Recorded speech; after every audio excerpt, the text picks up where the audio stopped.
এবার কক্সবাজারের প্রথম সমুদ্র সকাল। আসসালামু আলাইকুম। আপনারা সবাই কেমন আছেন? আলহামদুলিল্লাহ আমরা ভালো আছি। গতকাল বিকেলে আমরা কক্সবাজার পৌঁছে হোটেলে গিয়ে ফ্রেশ হয়ে বেরিয়ে পড়ি সমুদ্র দেখতে। আমাদের হোটেলের পাশেই সুগন্ধা বিচ। সুগন্ধা বিচে রাতের বেলাও জমজমাট একটা পরিবেশ। রাতের কিছুটা সময় বিচে কাটিয়ে একটু পরে খাওয়া দাওয়া করে আবার হোটেলে ফিরলাম।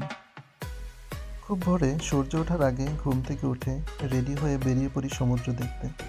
ভোরের স্নিগ্ধ হাওয়ার সাথে সমুদ্রের উত্তাল গর্জন, সে এক অপরূপ দৃশ্য। আলহামদুলিল্লাহ, আল্লাহর সৃষ্টি কতই না সুন্দর। সকালবেলা বিচে মানুষের আনাগোনা কম থাকায় সমুদ্রকে অনেক বেশি সুন্দর লাগে। আপনারা কক্সবাজার আসলে অবশ্যই একটা সমুদ্র সকাল কাটাবেন।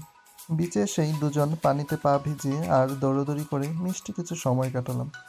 আমাদের মতোই আরও কিছু সমুদ্রপ্রেমী ভোরবেলায় চলে এসেছেন সমুদ্র দেখতে।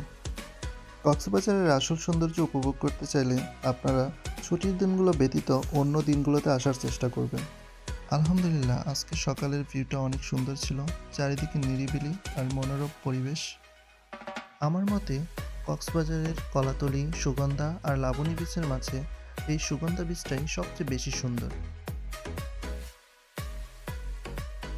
মেইনলি আজকে আমাদের প্ল্যান মহেশখালী দ্বীপে যাওয়া।